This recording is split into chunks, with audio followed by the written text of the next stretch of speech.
نحمده ونصلي على رسوله الكريم اما بعد فاعوذ بالله من الشيطان الرجيم بسم الله الرحمن الرحيم رب اشرح لي صدري ويسر لي امري واحلل عقدة من لساني يفقهوا قولي الحمد لله حمدا كثيرا طيبا مباركا فيه ملء السماوات وملء الارض وملء ما شاء من شيء بعد الحمد لله على نعمه الكثيرة وعطائه الجزيل وفضله العميم أحمده سبحانه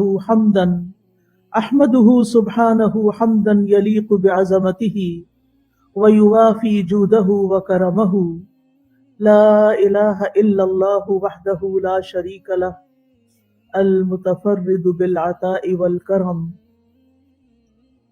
تمام قسم کی تعریف اللہ کے لیے ہے، بہت زیادہ پاکیزہ تعریف، بہت زیادہ پاکیزہ حمد اور بابرکت تعریف، جو آسمانوں اور زمین کو بھر کے اور ان کے بعد جو وہ چاہے اس کو بھر کر، تمام قسم کی حمد اللہ کے لیے ہے، اس کی بے شمار نعمتوں پر، اس کے عظیم عطیات پر اور اس کے فضل اور مہربانی پر جو اس کی تمام مخلوق کو شامل ہے۔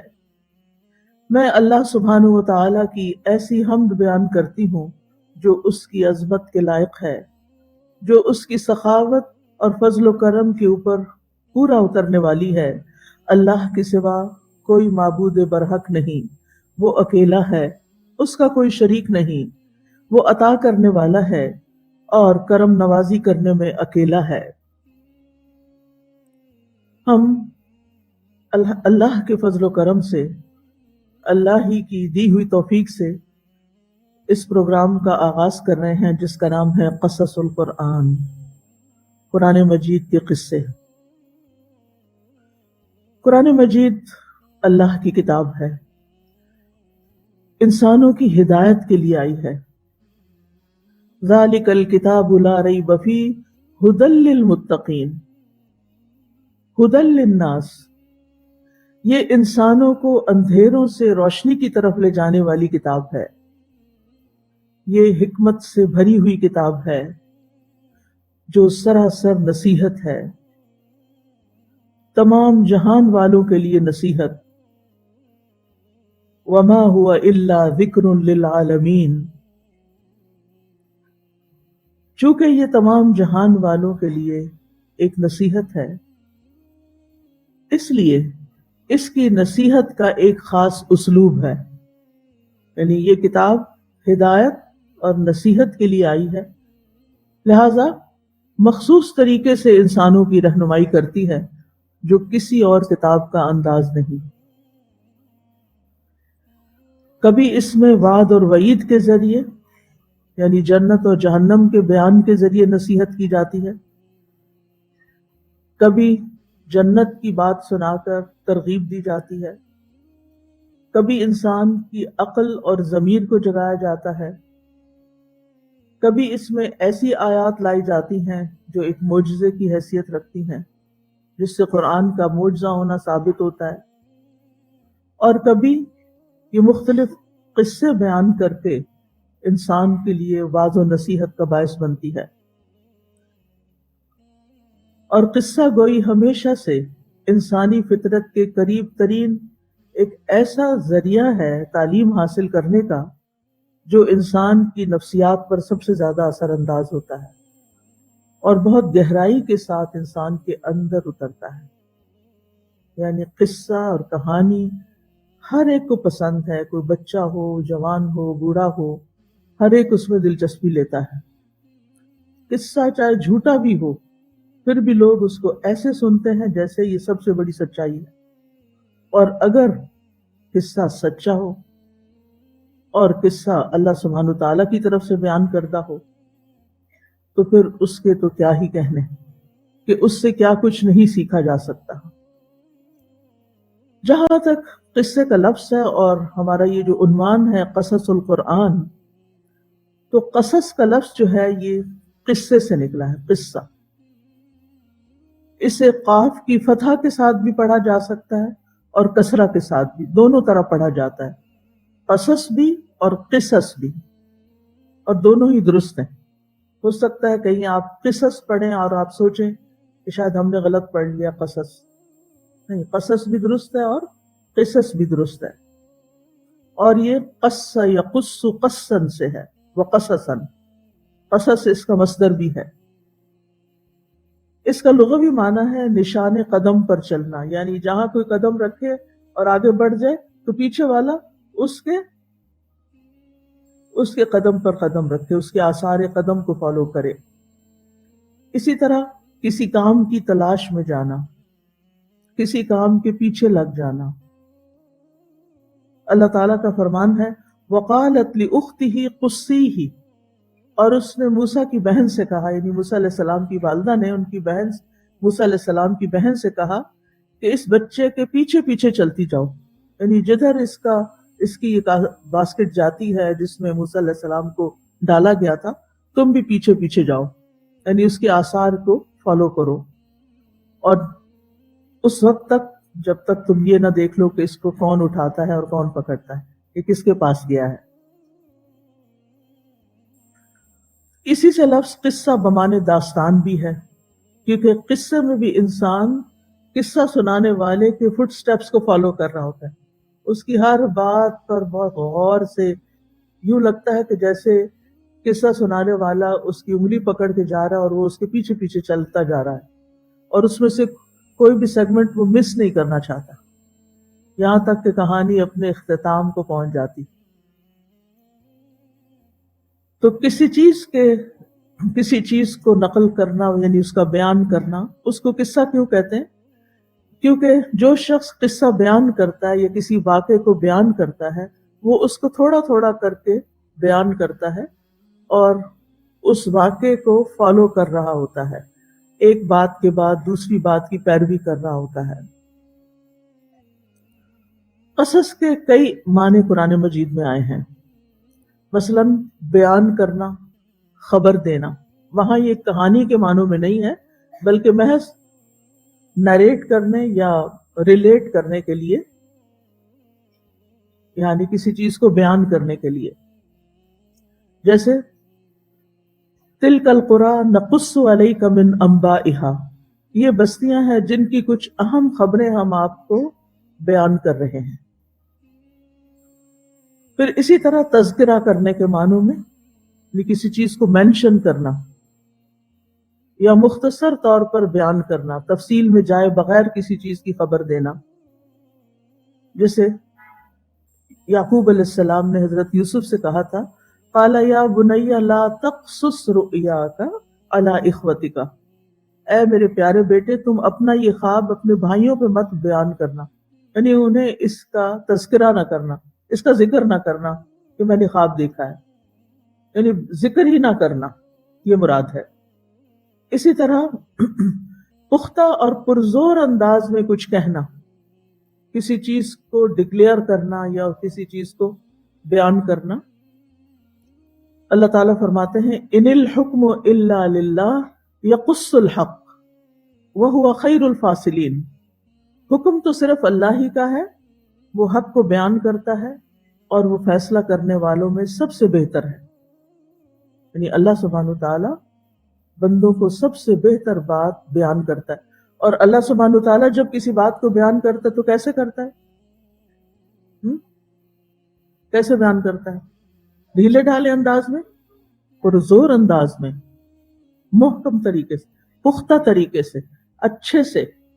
یعنی عام طور پہ جیسے قصے کا لفظ ہے نا تو یوں لگتا ہے جیسے بس ادھر باتیں کرتے جانا، وہ ایک معنی ہے، لیکن جب اللہ سبحانہ وتعالیٰ کی طرف اس کو منسوب کیا جائے گا تو وہ جس بات کو بھی بیان کرتا ہے، یعنی یقصو نریٹ کے معنوں میں، وہ پوری طرح اس کو واضح کر کے اچھے طریقے سے بیان کرتا ہے. اسی لیے قصہ کا ایک معنی واضح کرنا بھی ہے، واضح کرنا، ایکسپلین کرنا، کلیریفائی کرنا.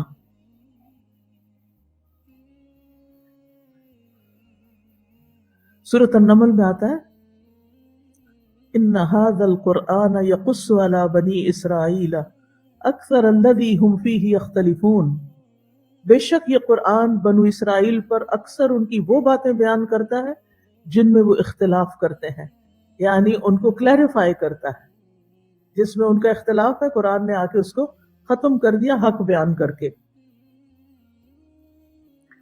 اسی طرح قصہ کا معنی ہوتا ہے تفصیل بیان کرنا، کسی چیز کی ڈیٹیل بیان کرنا، جیسے اللہ تعالیٰ کا فرمان ہے فَلَمَّا جَاءَهُ وَقَصَّ عَلَيْهِ الْقَصَصَ قَالَ لَا تَخَفْ، موسیٰ علیہ السلام کے بارے میں آتا ہے سورۃ القصص میں۔ سورۃ القصص میں یہ قصہ بیان ہوا اور اسی لفظ سے القصص سے۔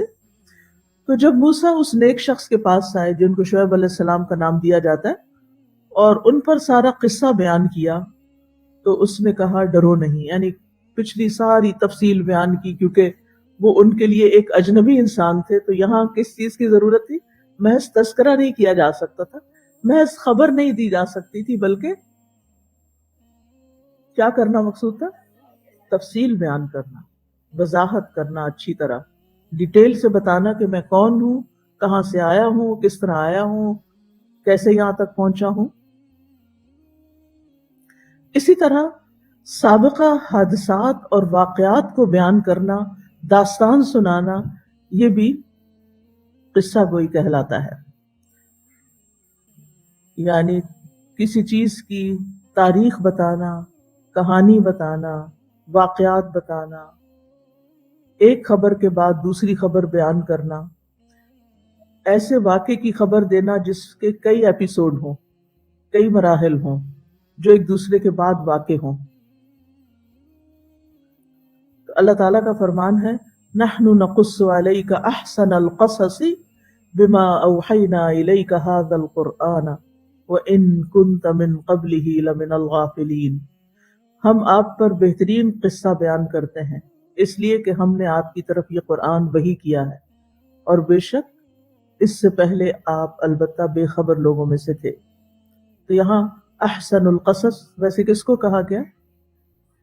سورۃ یوسف کو۔ تو یہ قصہ کون بیان کرتا ہے؟ اللہ سبحانہ وتعالی، اور جتنے بھی دنیا میں قصے ہیں ان سب سے بہترین قصہ ہے یہ۔ نحن نقص عليك أحسن القصص بما أوحينا إليك هذا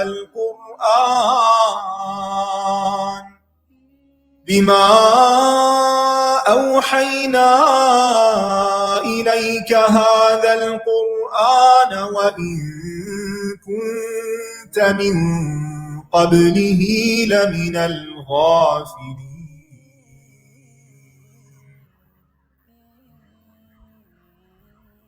اب سوال یہ پیدا ہوتا ہے کہ قصص القرآن سے کیا مراد ہے؟ یہ کون سے قصے ہیں؟ جب قصص القرآن کی بات کی جاتی ہے تو عام طور پر لوگ اس کو صرف قصص الانبیاء تک رکھتے ہیں، جبکہ قرآن مجید میں قصص الانبیاء کے علاوہ بھی قصے بیان ہوئے ہیں، کچھ طویل اور کچھ مختصر، کچھ افراد کے اور کچھ جماعت کے۔ تو قرآن مجید میں ماضی کے بہت سے واقعات بیان ہوئے ہیں، قوموں کی تاریخ، ملکوں اور شہروں کے تذکرے، لیکن ان سب میں عبرت پائی جاتی ہے، یعنی قصص القرآن سے مراد وہ عبرت انگیز قصے ہیں جو قرآن مجید میں اللہ تعالیٰ نے اپنے رسول کے ذریعے بیان کیے ہیں۔ دوبارہ بولوں گی، اس کو آپ لکھ لیجئے تاکہ آپ کو یاد رہے کہ آپ جو کچھ سیکھ رہے ہیں، پڑھ رہے ہیں، وہ دراصل ہے کیا، اس کا مرکزی مضمون کیا ہے۔ تو قصص القرآن سے مراد وہ عبرت انگیز قصے ہیں جو قرآن مجید میں اللہ تعالیٰ نے اپنے رسول صلی اللہ علیہ وسلم کے ذریعے بیان فرمائے، جن میں پہلی امتوں کے احوال، انبیاء سابقین اور مختلف اقوام کا ذکر ہے، پھر قوموں، قبیلوں، شہروں اور بستیوں کے حالات بھی تاریخی طور پر بیان کیے گئے ہیں، انہیں بھی قصص القرآن کہا جاتا ہے۔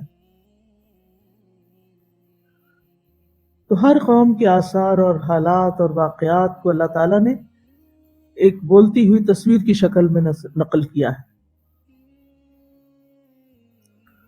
قرآن مجید کے کئی ایک موضوعات ہیں، لیکن ان میں قصص اور واقعات کا موضوع ایک اہم موضوع ہے۔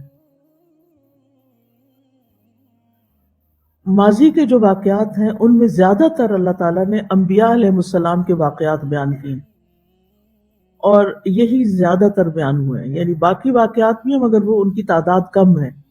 زیادہ قصے کن کے بیان ہوئے ہیں؟ انبیاء علیہ السلام کے۔ لیکن ان کے علاوہ بھی بعض نیک یا نافرمان افراد یا اقوام کے واقعات بھی مختلف جگہوں پر بیان ہوئے ہیں۔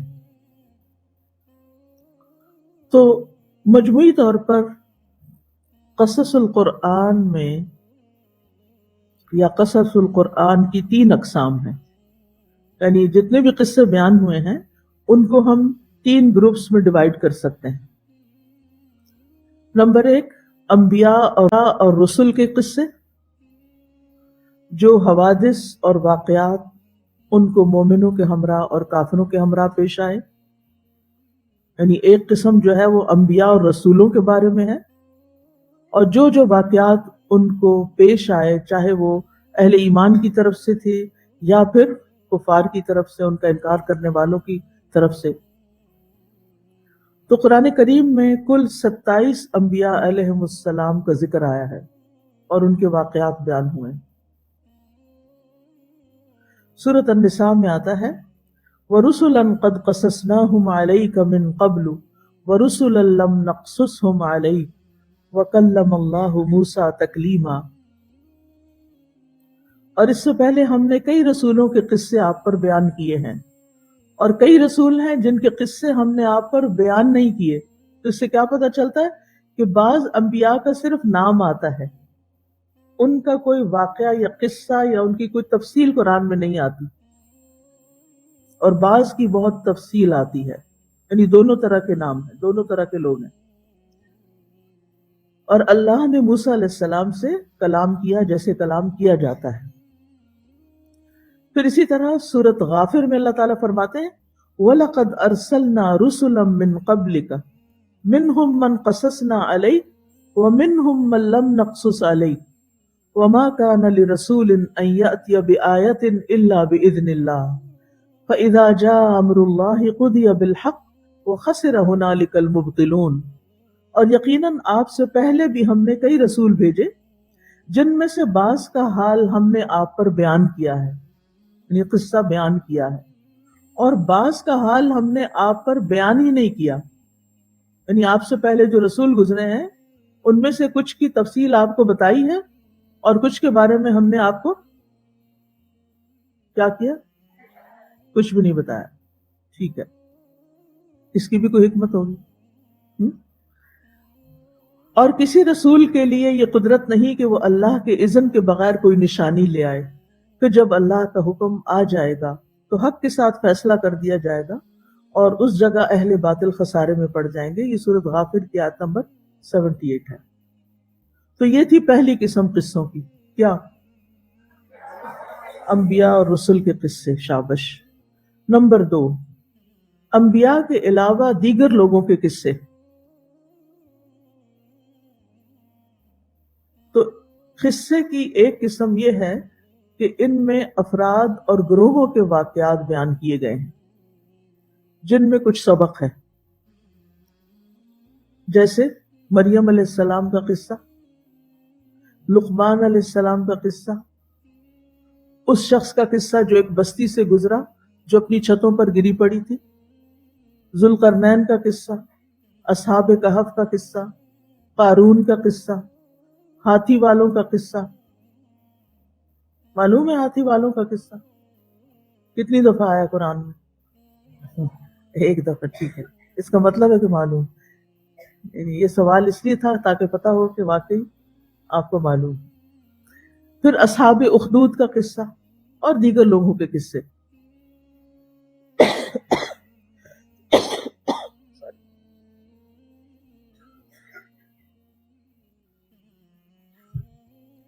تیسری قسم کے قصے کوئی آپ میں سے گیس کرے وہ کون سے ہوں گے؟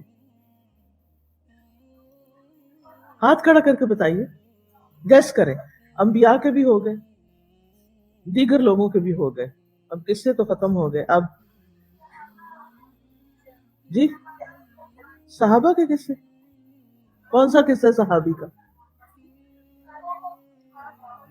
جی ہاں؟ بستیوں کے، جانوروں کے قصے تھوڑی ہیں، وہ تو سلیمان علیہ السلام کا قصہ ہے، قوموں کے۔ اور کوئی اور؟ ہاں بستیوں کے، ہاں وہ بستیاں تو جہاں پیغمبر آئے یا لوگ آئے وہ بستیاں ساتھ ہی آ گئے، ٹھیک ہے۔ اچھا، نبی صلی اللہ علیہ وسلم کے زمانے میں رونما ہونے والے واقعات، ٹھیک ہے، جن میں بڑا حصہ غزوات کا ہے۔ غزوہ بدر یہ پوری کہانی، یہ تاریخ ہے۔ غزوہ احد، غزوہ احزاب، بنو قریظہ کا واقعہ، بنو نذیر کا واقعہ، یہ کہاں ہے؟ سورت بنو نذیر، حشر، شاباش۔ کون بولا؟ ہاتھ کھڑا کرے، کس نے بولا؟ ماشاء اللہ، بارک اللہ فیک۔ زید بن حارثہ، اس واقعہ عفق، ابو لہب کا واقعہ، تو یہ واقعات بھی ہیں جو نبی صلی اللہ علیہ وسلم ہی کے زمانے سے تعلق رکھتے ہیں، ٹھیک۔ اب سوال یہ پیدا ہوتا ہے کہ قصص القرآن کیوں بیان کیے گئے ہیں، ان کی کیا اہمیت ہے، ان کی کیا ضرورت ہے؟ جہاں تک ان کی اہمیت کا تعلق ہے تو وہ اس بات سے ظاہر ہوتی ہے کہ سورۃ طٰہٰ میں اللہ تعالیٰ فرماتے ہیں کہ كَذَلِكَ نَقُصُّ عَلَيْكَ مِنْ أَنْبَاءِ مَا قَدْ سَبَقَ وَقَدْ آتَيْنَاكَ مِنْ لَدُنَّا ذِكْرًا، اسی طرح ہم آپ پر کچھ ان خبروں میں سے بیان کر رہے ہیں جو پہلے گزر چکی، اور یقیناً ہم نے آپ کو اپنے پاس سے ذکر عطا کیا ہے۔ تو اس آیت میں آپ دیکھ رہے ہیں کہ اللہ تعالیٰ قصہ بیان کرنے کو اپنی ذات کی طرف منسوب کر رہے ہیں کہ ہم بیان کر رہے ہیں۔ تو واقعات کو اللہ تعالیٰ نے، جیسے سورۃ یوسف کی وہ آیت پہ پیچھے پڑی گئی ہے، اپنی طرف منسوب کیا۔ جس چیز کو اللہ تعالیٰ اپنی طرف منسوب کریں وہ چیز کیسی ہوتی ہے؟ بڑی اہم، بڑی محترم، بہت امپورٹنٹ۔ کس کس چیز کو اللہ تعالیٰ نے اپنی طرف منسوب کیا ہے؟ ناقۃ اللہ اور کعبۃ اللہ، بیت اللہ کا بیت اللہ ہے، کعبۃ اللہ نہیں ہے، بیت اللہ، اور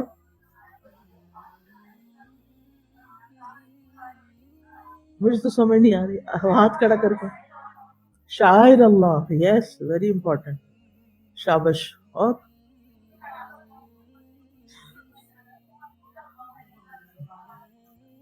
منہ کھول کے بولے، کچھ ڈرے نہیں۔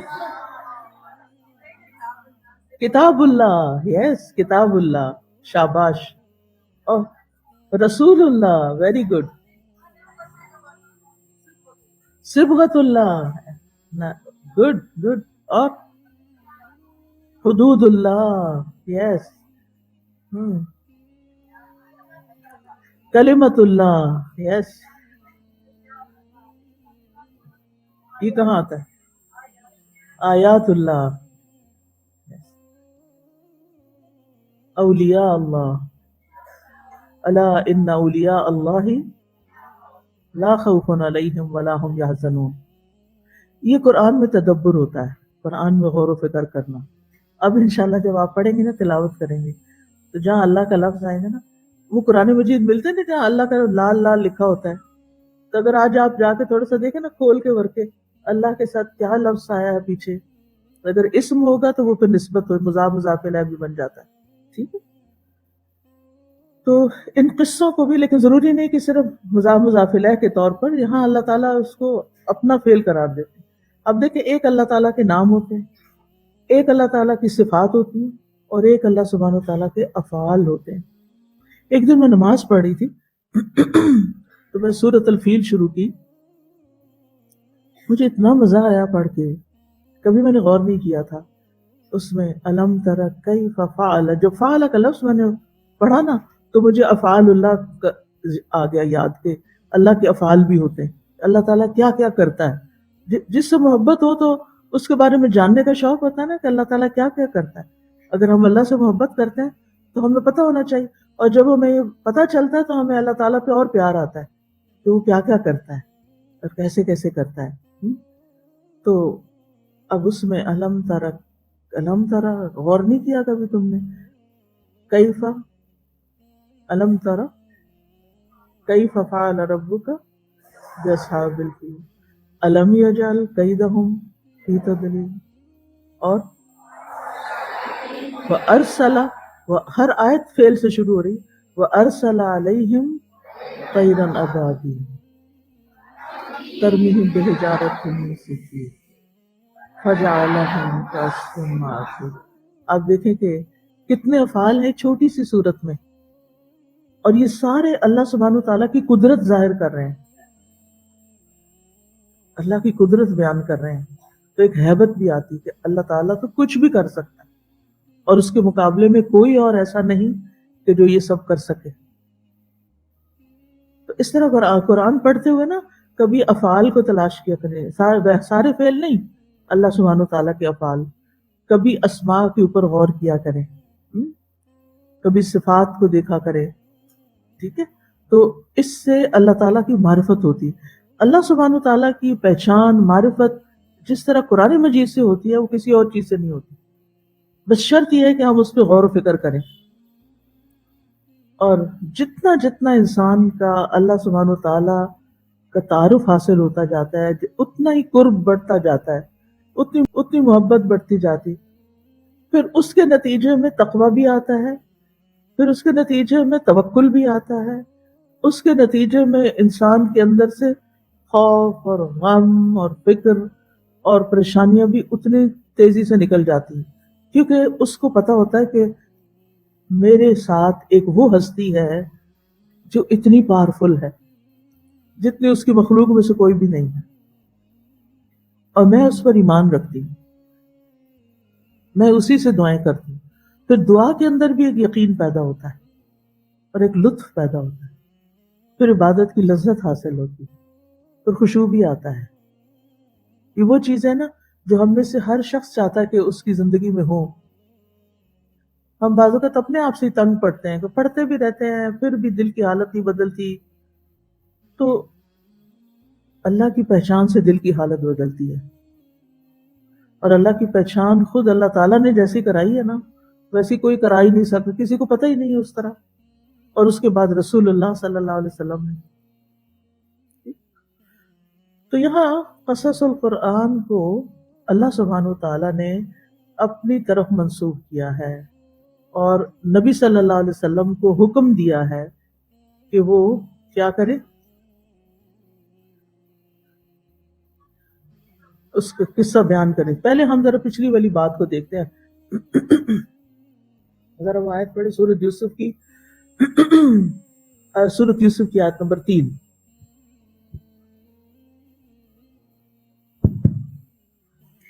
نحن نقص عليك أحسن القصص بما أوحينا إليك هذا القرآن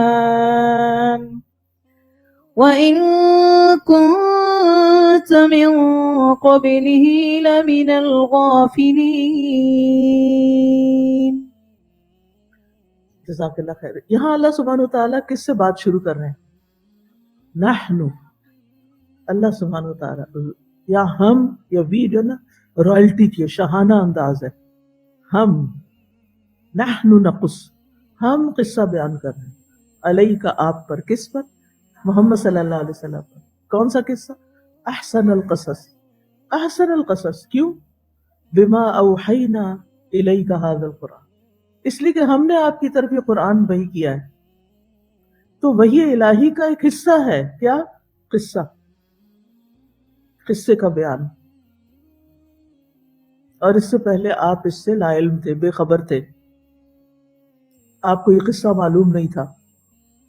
تو اس سے یہ پتہ چلتا ہے کہ سچی تاریخ میں بہت جھوٹ ملا ہوا نا جو انسانوں نے لکھی ہوئی ہے، مفروضے بھی ہیں، کچھ چیزیں خود سے گڑ گڑا کے تانے بانے جوڑے گئے ہیں، اور زیادہ تر بادشاہوں کے قصے ہیں یا ان کی جنگیں ہیں. ایسے ہی ہے نا تاریخ. آپ میں سے کسی نے ہسٹری پڑھی ہے؟ ہسٹری میں کوئی ماسٹر کیا ہو؟ اچھا، ہسٹری پڑھی ہے نا. تو آپ نے دیکھا ہوگا کہ ہسٹری میں بعض اوقات بہت پھیکی ہو جاتی ہے نا، کیونکہ وہ صرف تاریخ اور سن اور ڈیٹس اور لوگوں کے نام اور ان کی جنگیں اور لڑائیاں اور آپس کی چپکلشیں اور سازشیں، عجیب و غریب قسم کی چیزیں، مزہ نہیں آتا پڑھ کے. لیکن قرآن مجید کے قصے آپ پڑھیں گے تو آپ حیرت میں گم ہو جائیں گے کہ نہ صرف یہ کہ واقعات ہیں، غیب کی خبریں بھی ہیں کہ جو انسانوں کی تاریخ سے بالکل ختم ہو چکی. اگرچہ تورات اور انجیل وغیرہ میں کچھ چیزیں ایسی ملتی ہیں، لیکن ان پر ہم اعتماد نہیں کر سکتے نا کہ کون سی چیز اس میں خود سے ڈال دی گئی اور کون سی واقعی حقیقتاً اللہ تعالیٰ کی طرف سے ہے. لیکن قرآن مجید کے اندر جو قصے ہیں ان پر ہم پورا اعتماد کر سکتے ہیں. یہ بالکل سچی خبریں ہیں اور وحی الہی سے ہمیں ملی ہیں. اور پھر یہ کہ قصے بیان کرنے کی اہمیت اس لیے بھی ہے کہ اللہ سبحانہ وتعالیٰ نے نبی صلی اللہ علیہ وسلم کو اس کا حکم دیا. سورۃ الاعراف میں آتا ہے فَقْصُصِ الْقَصَصَ لَعَلَّهُمْ يَتَفَكَّرُونَ، آپ قصے بیان کرتے رہیں شاید کہ یہ لوگ کچھ غور و فکر کریں.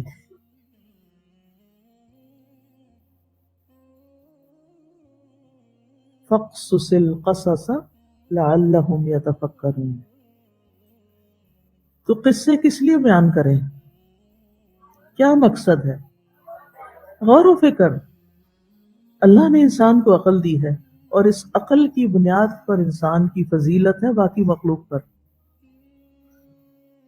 تو دنیا میں وہ انسان عزت پا جاتا ہے جو اپنی عقل کو استعمال کرتا ہے، جو غور و فکر سے کام لیتا ہے. قرآن مجید میں غور و فکر کرنے والوں کی فضیلت بیان کی گئی ہے کہ وہ اولو الالباب ہیں. ٹھیک ہے نا؟ سورۃ آل عمران میں آتا ہے نا کہ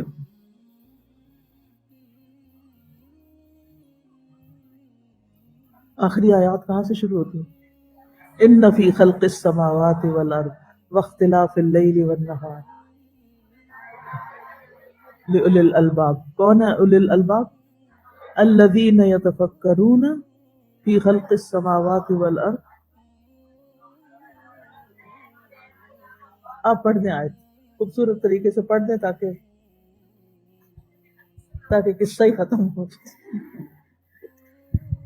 إن في خلق السماوات والأرض واختلاف الليل والنهار لآيات لأولي الألباب الذين يذكرون الله قياما وقعودا وعلى جنوبهم ويتفكرون في خلق السماوات والأرض ربنا ما خلقت هذا باطلا سبحانك فقنا عذاب النار. تو کون ہے اولو الالباب؟ جو اللہ کا ذکر کرتے ہیں اور غور و فکر کرتے ہیں، وہ عقل مند لوگ ہوتے ہیں. ہم میں سے ہر شخص عقل مند کہلانا چاہتا ہے لیکن عقل سے کام نہیں لیتا. تو ہمیں غور و فکر کی عادت ہونی چاہیے اور اس کے لیے دعا بھی کیا کریں کہ اللہ تعالیٰ مجھے اس میں سے سجھا دے، سکھا دے جو آپ اس کے ذریعے مجھے سکھانا چاہتے ہیں، جس کے لیے آپ نے یہ آیت بیان کی ہے مجھے وہ بات سمجھ آ جائے. امام ابن تیمیہ تھے نا، تو بعض اوقات انہیں کوئی بات سمجھ نہیں آتی تھی تو سب کچھ پڑھنا لکھنا چھوڑ کے، نہیں کہ اور زیادہ کتابیں پڑھنے لگتے تاکہ میں سمجھوں. کیونکہ ہم تو یہ کہتے ہیں نا اچھا نہیں سمجھ آئی تو یہ کتاب دیکھ لیں، عادتاً ایسے ہی کرتے ہیں. گوگل پہ سرچ کرنے لگتے ہیں، یہ ڈکشنری دیکھ لیں، فلاں دیکھ لیں، فلاں دیکھ لیں، بات سمجھ آ جائے. وہ سب کچھ چھوڑ کے صرف دعا کرنے بیٹھ جاتے تھے. یا معلم ابراہیم علمنی و یا مفہم سلیمان فہمنی. اے ابراہیم کو سکھانے والے، کس نے سکھایا تھا ابراہیم علیہ السلام کو کہ یہ سورج چاند ستارہ جو ہے یہ خدا نہیں ہو سکتے؟ تو ان کا معلم کون تھا؟ اللہ ہی نے سکھایا. تو یا معلم ابراہیم علمنی، اللہ مجھے بھی علم دے، مجھے بھی علم چاہیے. رب زدنی علما. کیونکہ علم کی وجہ سے ہی آگے پڑھیں گے آپ آدم علیہ السلام کے قصے میں، علم ہی کی وجہ سے آدم علیہ السلام کو شرف ملا، سجدوں ملائکہ کا سجدہ ملا. تو علم جو ہے نا وہ معمولی چیز نہیں، سب سے بڑی دولت ہے جس کے پیچھے بھاگنا چاہیے انسان، اور جس کے لیے محنت کرنی چاہیے، اور جس کے لیے وقت لگانا چاہیے. تو ہم دیکھتے ہیں کہ وہ دعا کر رہے ہیں اور ایک دفعہ نہیں، ریپیٹڈلی یہی پڑھے جا رہے ہیں. وَيَا مُفَهِّمَ سُلَيْمَانَ فَهِّمْنِي، اور اے سلیمان کو سمجھا دینے والے مجھے بھی سمجھا دے، مجھے یہ بات سمجھ آ جائے. پھر جس طرح اللہ تعالیٰ سمجھاتا ہے نا تو کوئی بھی نہیں سمجھا سکتا آپ، نہ کوئی استاد، نہ کوئی کتاب. ہر چیز کتابوں میں کوئی نہیں ہے، ہر چیز گوگل پہ نہیں ہے. ٹھیک ہے نا؟ ہم یہ ٹریولنگ کر رہے تھے نا پچھلے 1-1.5 مہینے سے، تو جب ہم گوگل میپس پہ جاتے تو اب پاکستان میں تو بہت سی گلیوں کے نمبر ہی کوئی نہیں ہے، اور بہت سی جگہوں کے کوئی نام نشان نہیں، نہ سڑک کا نام، نہ اب وہ کیا ہوتا تھا ایک جگہ جا کے تو سٹاپ ہو جاتا تھا، نہ دائیں نہ بائیں، لاسٹ. اب کیا کریں؟ اب ہدایت کہاں سے آئے؟ تو انسان جتنی بھی کوشش کر لے، انسان پرفیکٹ نہیں ہو سکتا. لیکن اللہ سبحانہ و تعالیٰ کی طرف سے جو وحی آئی ہے نا، یہ وحی الہی، اس کے اندر جو ہدایت ہے، اس کے اندر جو گائیڈنس ہے، وہ کہیں بھی نہیں ہے. اور یہی powerful healer of the heart ہے، یعنی ہمارے دلوں کے لیے شفا ہے جو کہیں بھی نہیں ہے. اور تو اس لیے اس کو معمولی چیز نہ سمجھیں، اور ان قصوں کو بھی معمولی نہ سمجھیں. یہ آپ کو غور و فکر کی دعوت دیتے ہیں کہ صرف ایک کہانی کے طور پہ سن کے نہیں اٹھ جانا، بلکہ خود بھی جا کے غور و فکر کرنا ہے. پھر اسی طرح ہم دیکھتے ہیں کہ باقی انبیاء بھی اپنے سے پہلی اقوام کے قصے بیان کرتے تھے.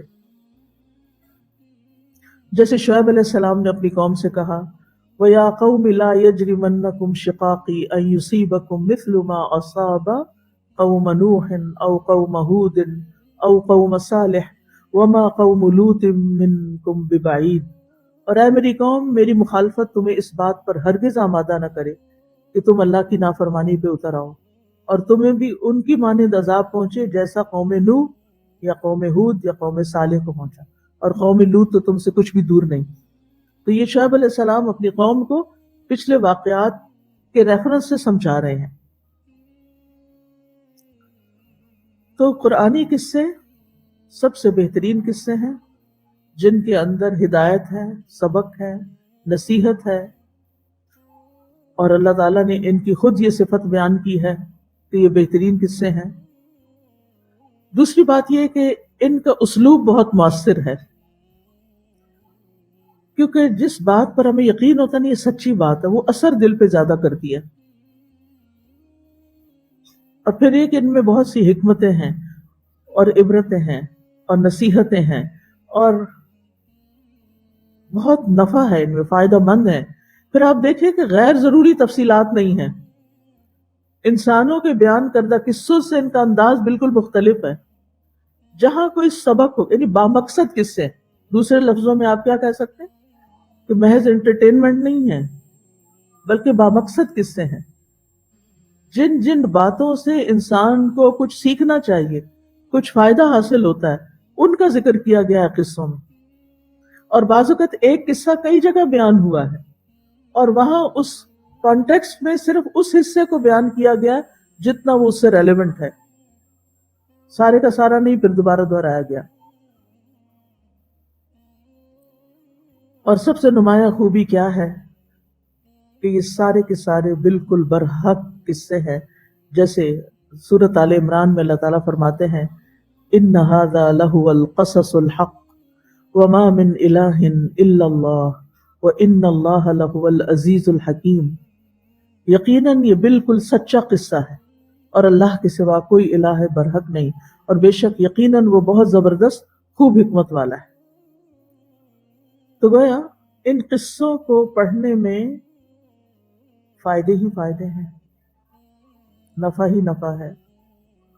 اس سے غور و فکر کا طریقہ بھی آئے گا، اس سے ہدایت بھی ملے گی، نصیحت ملے گی، یہ ہماری زندگیوں میں ایک روشنی لائے گا، اور ان کے پڑھنے سے انشاءاللہ ہماری زندگیوں میں تبدیلی آئے گی، کیونکہ انسان انسانوں کے ساتھ اپنے آپ کو زیادہ ریلیٹ کر سکتا ہے۔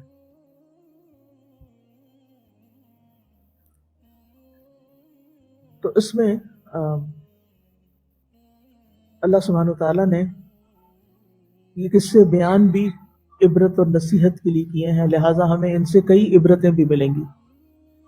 سورۃ یوسف کی آیت نمبر 111 میں اللہ تعالیٰ فرماتے ہیں لقد كان في قصصهم عبرة لأولي الألباب ما كان حديثا يفترى ولكن تصديق الذي بين يديه وتفصيل كل شيء وهدى ورحمة لقوم يؤمنون۔ اور البتہ ان قصوں میں عقل والوں کے لیے ایک عبرت ہے۔ یہ ایسی بات نہیں جو گھڑ لی گئی ہو، یہ ایسی بات نہیں جو گھڑ لی گئی ہو، بلکہ یہ اس چیز کی تصدیق ہے جو اس سے پہلے ہے، اور ہر چیز کی تفصیل ہے، اور ان لوگوں کے لیے ہدایت اور رحمت ہے جو ایمان لاتے ہیں۔ انبیاء کے واقعات خاص طور پر نبی صلی اللہ علیہ وسلم کے دل کو ثبات اور آپ کو ثابت قدمی عطا کرنے کے لیے بیان کیے گئے تھے۔ یعنی ان واقعات کو بیان کرنے کا ایک اور مقصد قرآن نے کیا بتایا کہ نبی صلی اللہ علیہ وسلم کے دل کو جما دیا جائے، کیونکہ آپ بہت سی مشکلات، ہارڈشپس فیس کر رہے تھے۔ اس سے پھر آپ کے اندر اطمینان ہوگا کہ یہ مشکلات صرف مجھے ہی پیش نہیں آئیں بلکہ مجھ سے پہلے انبیاء پر بھی آئیں۔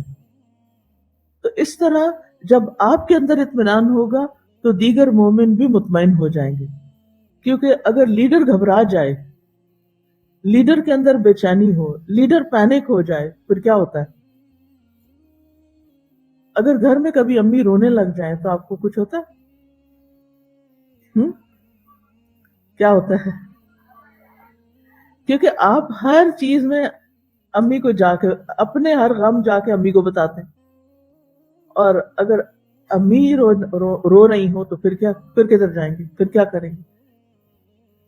کیونکہ ماں جو ہوتی ہے نا، میں آپ سب بچیوں کو خاص طور پر یہ نصیحت کروں گی کہ بچوں کے سامنے کبھی کمزور نہ پڑے، ورنہ وہ آپ سے ناجائز فائدہ اٹھائیں گے، ٹھیک ہے؟ ایک اسٹرانگ وومن کے طور پر ان سے معاملہ کریں، آپ پیار کریں، محبت کریں، لیکن ان کے سامنے اس طرح نہ ہو کہ مجھے تو کچھ پتہ ہی نہیں، میں تو کچھ جانتی ہی نہیں، بیٹا تم مجھ سے زیادہ جانتے ہو۔ آج کل کے بچے بہت شارپ ہیں، یہ بڑے ذہین ہیں، ہم سے آگے نکل گئے۔ یہ کیا باتیں ہیں؟ کیسے آگے نکل سکتے ہیں؟ آپ ہیں، آپ ماں ہیں۔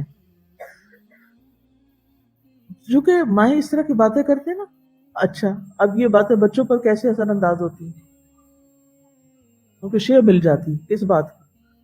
ہماری ماں کو تو کچھ پتہ ہی نہیں، وہ تو دنیا کو جانتی ہی نہیں، لہٰذا ہم جیسے چاہیں اس کو ڈوش دے جائیں، ہم جیسے چاہیں اس کے ساتھ ڈیل کر لیں۔ بچے پھر فائدہ اٹھاتے ہیں، خاص طور پر ٹیکنالوجی کے معاملے میں۔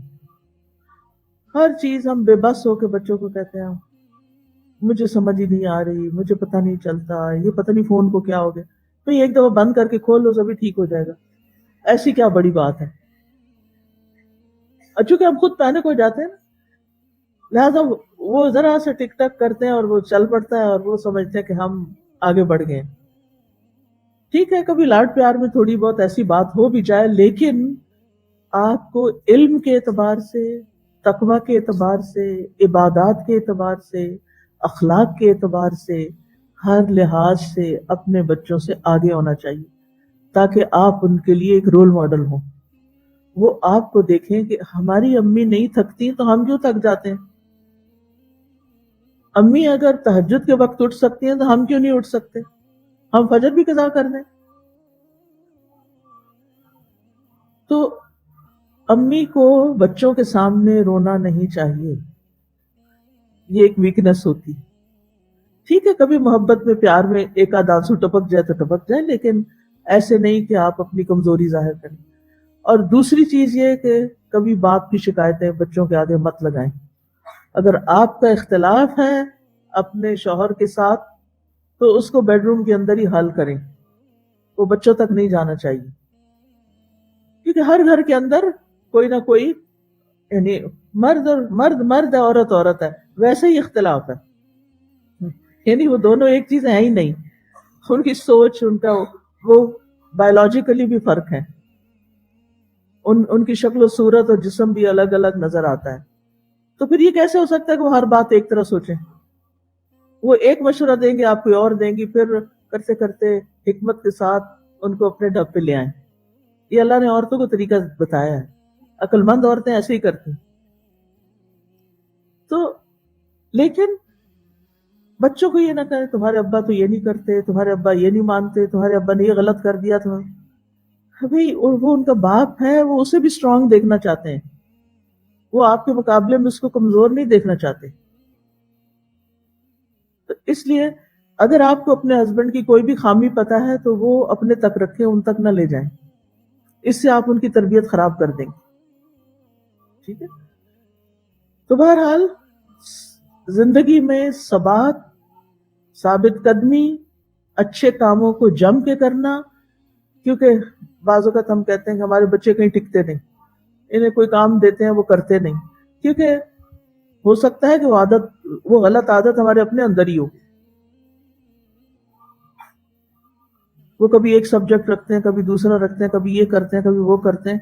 تو ہو سکتا ہے ہم بھی ایسے ہی کرتے ہیں، اور بعض اوقات نہیں بھی ہوتا، ایکسیپشنل کیسز بھی ہوتے ہیں. تو جو کروانا چاہتے ہیں نا آپ ان سے، آپ خود کر کے بتائیں انہیں ایسے کرتے ہیں. تو قرآن مجید میں آتا ہے وَكُلًّا نَقُصُّ عَلَيْكَ مِنْ أَنْبَاءِ الرُّسُلِ مَا نُثَبِّتُ بِهِ فُؤَادَكَ وَجَاءَكَ فِي هَذِهِ الْحَقُّ وَمَوْعِظَةٌ وَذِكْرَى لِلْمُؤْمِنِينَ. اور ہم رسولوں کی خبروں میں سے ہر وہ چیز تجھ سے بیان کرتے ہیں جس کے ساتھ ہم آپ کے دل کو ثابت رکھتے ہیں، اور تیرے پاس ان میں حق اور مومنوں کے لیے نصیحت اور یاد دہانی آئی ہے. یعنی ان واقعات کے اندر آپ کے لیے ثابت قدمی کا سبق بھی ہے اور مومنوں کے لیے نصیحت اور یاد دہانی بھی ہے. پھر یہ کہ قصے ترغیب دینے کے لیے بھی ہوتے ہیں، شوق دلانے کے لیے بھی، اور یہ بھی تربیت میں بڑا اہم کردار ادا کرتے ہیں. مثلا آپ کا بچہ کھانا نہیں کھاتا، آپ چڑیا کی کہانی ان کو سنا سکتے. ایک چڑیا تھی، اس نے گھونسلہ بنایا، چڑے نے بھی مل کے بنایا، پھر اس میں انڈے دیے، پھر ان انڈوں کے اوپر کبھی ایک بیٹھتا تھا، کبھی دوسرا، پھر کچھ دن کے بعد ان کے بچے نکل آئے، چھوٹے چھوٹے بچے تھے، وہ ان کے لیے کھانا لاتے تھے تو وہ ایسے منہ کھول کے کھاتے تھے. اب یہ چھوٹی سی کہانی آپ کو امیجن کر لیا نا آپ نے، وہ چڑیا منہ میں ڈالتے کیسے منہ کھولتے، اتنا بڑا منہ کھولتے ہیں کہ ہمیں دے دیں کھانا. تو ہو سکتا ہے آپ کی کہانی سنتے سنتے بچہ منہ کھول دے اور آپ اس کے منہ میں نوالا ڈال دیں. تو اس طرح کی یعنی ترغیب دینے کے لیے، اور یہ سچی کہانی میں جھوٹی بھی نہیں ہے، ایسا ہی ہوتا ہے، اس ریالٹی. تو اس طرح کی چیزیں جو ہیں وہ جب انسان دیکھتا ہے کوئی اور کر رہا ہے، یہ انسان کی فطرت میں، کوئی انسان کر رہا ہے، کوئی چڑیا کرے، کوئی اور کر رہا ہے، پھر انسان کہتا ہے چلو میں بھی کروں. کچھ کام ہوتے ہیں نا ہمیں بڑے مشکل لگ رہے ہوتے ہیں. مثلاً آپ نے فرض نماز پڑھی اور شیطان کہہ رہا ہے اٹھو چھوڑو، سنت ہی ہے نا، چلو چلتے ہیں. لیکن آپ دیکھتے ہیں آپ کی دوست جو وہ سنت پڑھ رہی ہے، اب آپ کیا کریں گے؟ بیٹھ کے اس کا انتظار کریں گے؟ آپ کہیں گے اتنے میں بھی پڑھ ہی لیتی ہوں، تو وہ آپ کا ارادہ بدل جائے گا. تو جب ہم ان واقعات کو دیکھتے ہیں تو ہمارے اندر کچھ کرنے کا شوق بھی ابھرتا ہے، ایک ترغیب ملتی ہے. اور خاص طور پر جو پچھلے قوموں کے واقعات، جیسے حضرت آسیہ کا واقعہ ہے، سبحان اللہ، جب بھی میں پڑھتی ہوں، جب بھی پڑھتی ہوں، ایسی ایسی قوت دل میں آتی ہے، ایسی کریج دل میں آتی ہے، ایسا ایمان پختہ ہوتا ہے، ایسا یقین بڑھتا ہے، ایسی دعا کے اندر ایک سوز آ جاتا ہے، کیونکہ خاتون ہے نا. یہی چیز اگر کسی مرد کے ساتھ گزری ہوتی تو شاید اس درجے کا اثر نہ ہوتا. پھر حضرت مریم کی پاکیزگی اور ان پر الزام تراشی اور اس کے جواب میں ان کا رویہ، اور سبحان اللہ خواتین تھی نا وہ. پھر حضرت ہاجرہ کا قصہ ہم پڑھتے ہیں حدیث کے اندر، اس سے ایک اور سبق ملتا ہے. تو انسان جیسے لوگ ناول پڑھتے ہیں، کہانیاں پڑھتے ہیں، جھوٹی سچی یا ڈرامے دیکھتے ہیں جن کی کوئی بعض اوقات اصل ہی نہیں ہوتی، یا کہیں سے کوئی کانسیپٹ اٹھایا ہوا ہوتا ہے، تو پھر آپ اس سٹوری کے ساتھ ہی چل پڑتے ہیں. قصے کو قصہ اسی لیے کہا گیا نا، فالو کرنے لگتے ہیں آپ اس میں، اور آپ اس میں سے کوئی ایک کردار بن جاتے ہیں جو آپ کے قریب ترین ہوتا ہے، اور پھر آپ ہر چیز ایسے لگتا ہے جیسے وہ آپ کو کہی جا رہی ہو، آپ اپنے اوپر لینے لگتے ہیں. تو یہ ایک بہترین انداز ہے سیکھنے کا، موٹیویشن حاصل کرنے کا، اور پھر عمل میں بہتری لانے کا. مثال کے طور پر حضرت یونس علیہ السلام مچھلی کے پیٹ میں چلے گئے تھے، پھر کس دعا کی بدولت نکلے؟ لا الہ الا انت سبحانک انی کنت من الظالمین. اچھا، تو اللہ تعالیٰ فرماتے ہیں فاستجبنا له ونجیناہ من الغم وکذالک ننجی المؤمنین. ہم مومنوں کو بھی ایسے نجات دیتے ہیں. اس کا مطلب ہمیں بھی ملے گی نجات مشکلات سے اگر ہم اس کو پڑھیں گے. تو اس واقعے سے ہم اپنے لیے یہ سبق لے لیتے ہیں، اور ہم توجہ سے آیت کریمہ پڑھنا شروع کر دیتے ہیں اپنے کسی بھی غم کے لیے، کہ یہ غم کا علاج بتایا گیا قرآن میں. تو پورے کہانی میں، پورے واقعے میں کئی سبق ہیں، لیکن آپ اس میں اپنی ضرورت کے مطابق کوئی سبق نکال لیتے ہیں. پھر اسی طرح ان واقعات سے ایک بڑی اہم بات ہمیں پتہ چلتی ہے کہ انجام ہمیشہ انہی کے حق میں ہوا جو حق پر تھے، وہی فتح یاب ہوئے، اور قیامت کے دن بھی وہی ہوں گے کہ انا لننصر رسولنا والذین آمنوا فی الحیات الدنیا ویوم یقوم الاشہاد. یقیناً ہم اپنے رسولوں کی اور ان لوگوں کی جو ایمان لائے ہیں دنیا کی زندگی میں ضرور مدد کریں گے، اور اس دن بھی جب گواہ کھڑے ہوں گے. تو یہ بھی انسان کو بہت ایک تسلی دینے والی بات ہے.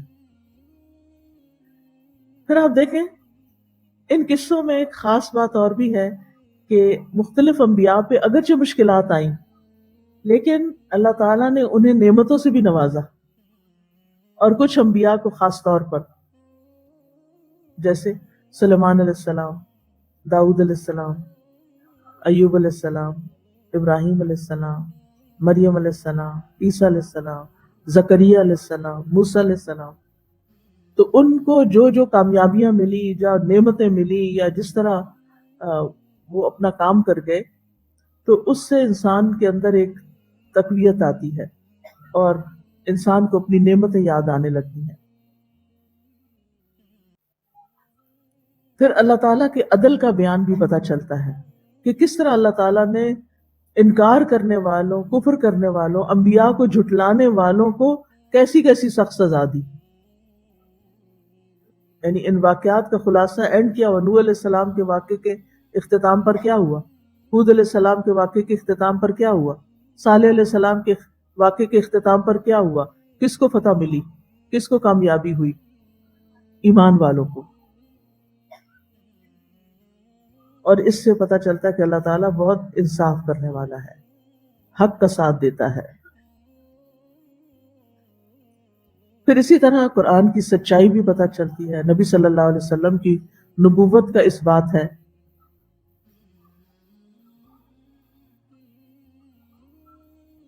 کیونکہ آپ نبی تھے، اس لیے آپ یہ سارے واقعات بیان کر پائے، کیونکہ وحی کے ذریعے آپ کو دیے گئے تھے. پھر یہ ہے کہ قرآنی قصوں میں خاص سبق جو ملتا ہے وہ توحید کا ملتا ہے. یعنی یہ ڈومیننٹ سبق ہے جو انبیاء علیہ السلام کے خصوصی طور پر واقعات سے ہمیں ملتا ہے کہ سب انبیاء نے توحید کی دعوت دی تھی، ایک الہ، ایک دین، ایک امت. آدم علیہ السلام سے لے کے اور خصوصاً نوح علیہ السلام سے لے کے جن کو رسالت ملی تو محمد صلی اللہ علیہ وسلم تک سب کے سب ایک ہی دین لے کر آئے تھے. سب کا دین ایک ہی تھا، شریعتیں مختلف تھیں. پھر قرآنی قصوں سے بعض حقائق ثابت ہوئے، شبہات دور ہوئے.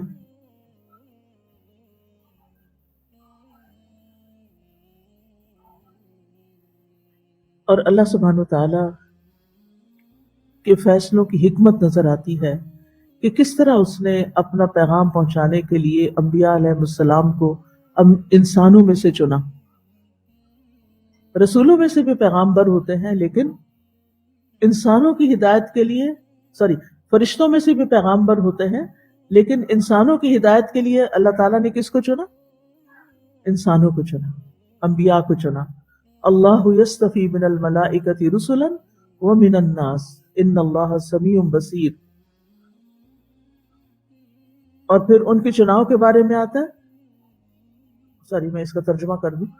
اللہ فرشتوں میں سے پیغام پہنچانے والے چنتا ہے اور لوگوں میں سے بھی. بے شک اللہ سب کچھ سننے والا، سب کچھ دیکھنے والا ہے. پھر اسی طرح سورۃ الصاد میں آتا ہے وَإِنَّهُمْ عِنْدَنَا لَمِنَ الْمُصْطَفَيْنَ الْأَخْيَارِ، اور بلا شبہ وہ ہمارے نزدیک چنے ہوئے بہترین لوگوں میں سے تھے. پھر یہ کہ یہ تمام انبیاء کون تھے، ان واقعات کو پڑھ کے پتہ چلتا ہے اللہ تعالیٰ کے انعام یافتہ لوگوں میں سے تھے.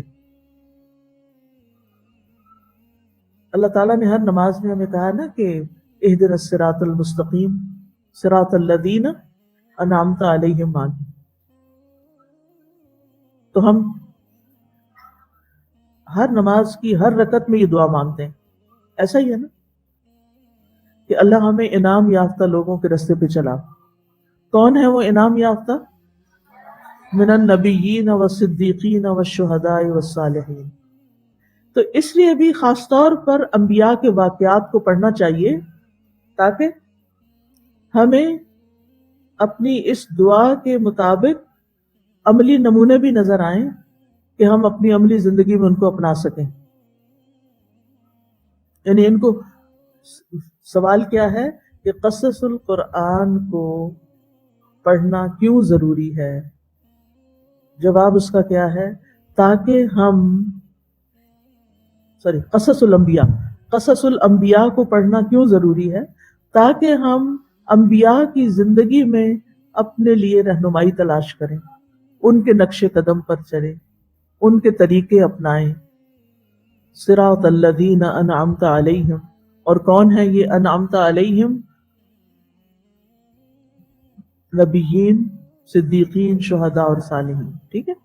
اسی طرح اس کی دلیل سورۃ مریم میں بھی ہے اولئک الذین انعم اللہ علیہم من النبیین من ذریۃ آدم وممن حملنا مع نوح ومن ذریۃ ابراہیم واسرائیل وممن ہدینا واجتبینا اذا تتلی علیہم آیات الرحمن خروا سجدا وبکیا.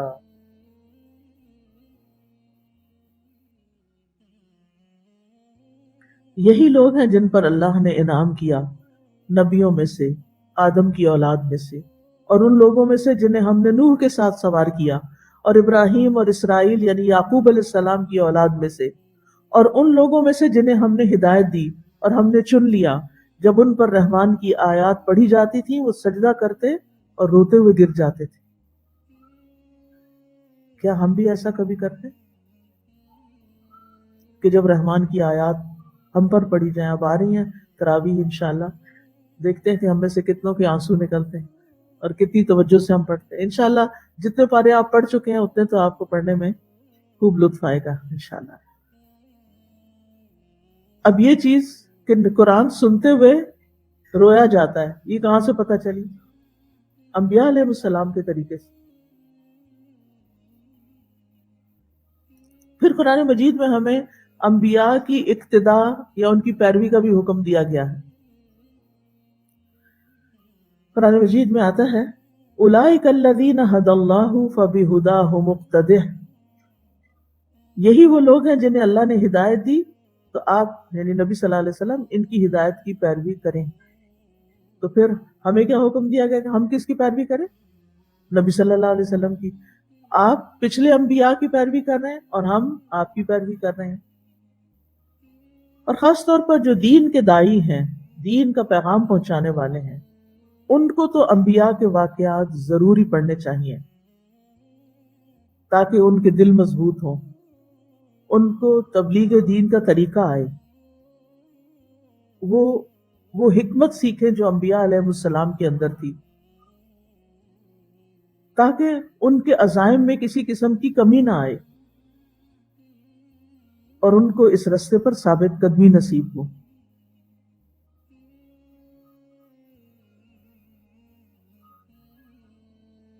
تو خلاصہ یہی ہے کہ یہ واقعات صرف تاریخی حقائق اور کہانی کے طور پر بیان نہیں ہوئے، بلکہ ان سے بے شمار فوائد حاصل ہوتے ہیں۔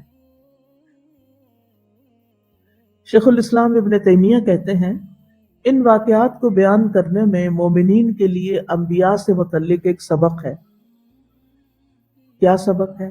کہ مومنوں کو بھی آزمائش میں ضرور ڈالا جائے گا، مومنوں کو بھی آزمائش میں ضرور ڈالا جائے گا، اور جب ان کو آزمائش میں ڈالا جائے تو وہ مایوس نہ ہو۔ سمجھ آئی؟ اگر آپ دین کا پیغام پہنچائیں گی آگے تو آپ کو مشکلات آئیں گی، اور یہ مشکلات کس کی سنت ہے؟ انبیاء کی، اور انبیاء مایوس نہیں ہوئے، لہٰذا ہمیں بھی اس رستے پہ چلتے ہوئے چاہے مشکلات ہوں مایوس نہیں ہونا، اور ان کو جان لینا چاہیے کہ ان آزمائشوں میں ان کو بھی ڈالا گیا جو ان سے بھی افضل ہستیاں تھیں، اور ان کا انجام بخیر ہوا۔ یعنی یہ اللہ کے محبوب بندے تھے، انہیں آزمایا گیا، لیکن الٹیمیٹلی انجام کار ان کو کامیابی حاصل ہوئی۔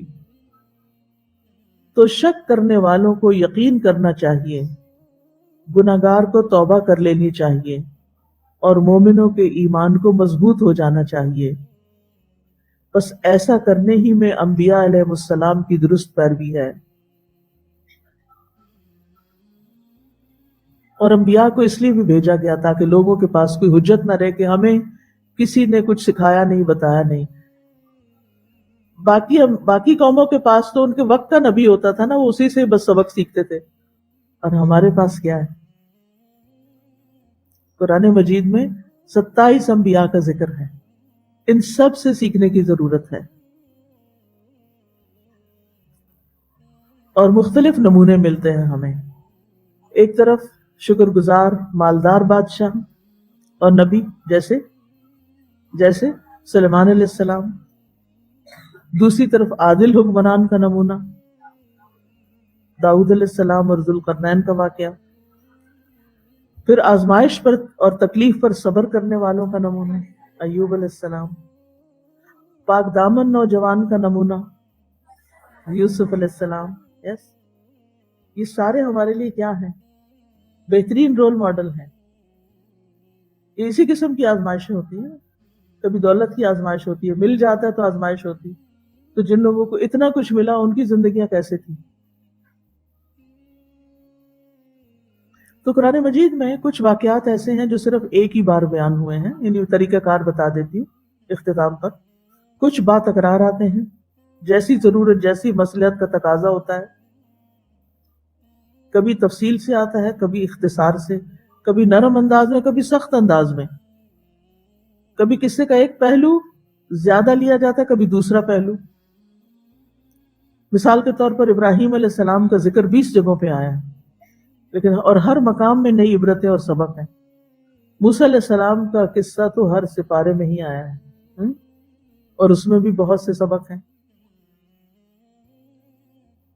اور پھر تکرار سے یہ بات بھی پتہ چلتی ہے کہ اس قصے کی زیادہ اہمیت ہے، اور تاکید کے لیے ایک بار بھی جو بیان کیا گیا ہے وہ تاکہ لوگوں کے دلوں میں بیٹھ جائے، یہیں سے سبق لے لے جو لینا ہے۔ اسی طرح ہمیں وہ واقعات اور اس زمانے کے لوگوں کے مزاج اور نفسیات کا بھی پتہ چلتا ہے، اور آج جب ہم ویسے لوگ دیکھتے ہیں تو انسان سبق نے کنکلوڈ کرتا ہے انسان نہیں بدلا، حالات بدل گئے، انسان نہیں بدل، انسان وہی ہے جس طرح انہوں نے پیغمبروں کے ساتھ معاملہ کیا۔ آج بھی دین والوں کے ساتھ کچھ ملتے جلتے معاملات ہی ہوتے ہیں۔ اس سے قرآن کی بلاغت بھی واضح ہوتی ہے، یعنی مختلف انداز سے جو واقعات بیان ہوتے ہیں، اور قرآن کی سچائی بھی کہ کنٹراڈکشن نہیں ہے کہ کہیں ایک طرح کی بات اور پھر اس قصے کو دوسری جگہ جھٹلا دیا گیا، ایسا نہیں ہے۔ تو حاصل کلام کیا، خلاصہ کیا ہے کہ اللہ تعالیٰ نے قرآن مجید کو انسان کی ہدایت اور نصیحت کے لیے نازل کیا ہے۔ اللہ تعالیٰ نے قرآن میں سابقہ انبیاء اور قوموں کے واقعات اس لیے بیان کیے تاکہ انسان عبرت اور نصیحت حاصل کرے۔ پھر یہ کہ قرآنی قصے سب سچے ہیں، سب سے اچھے اور نفع بخش ہیں۔ ان میں ہمارے لیے بہت سے سبق اور نشانیاں ہیں، ان میں ترغیب بھی ہے اور تثبیت کے لیے بھی ہیں۔ تو اللہ تعالیٰ سے دعا ہے کہ وہ ہمیں ان کی گہرائی تک پہنچائے اور ہم ان سے بہترین سبق سیکھیں اور ہماری زندگیوں میں بہترین تبدیلی آئے۔ تو انشاءاللہ کل سے ہم آدم علیہ السلام کا قصہ شروع کریں گے انشاءاللہ، جو کہ قرآن مجید میں وارد ہونے والا پہلا قصہ ہے، اور اس اعتبار سے بھی کہ پہلے انسان ہے وہ، اور پہلے نبی بھی ہیں، اور بہت سی اور چیزیں ہیں ان کی خصوصیات میں سے۔ تو انشاءاللہ ہم دیکھیں گے۔ جزاکم اللہ خیرا، سبحانک اللہم و بحمدک، اشہد ان لا الہ الا انت، استغفرک و اتوب الیک۔ السلام علیکم ورحمۃ اللہ وبرکاتہ۔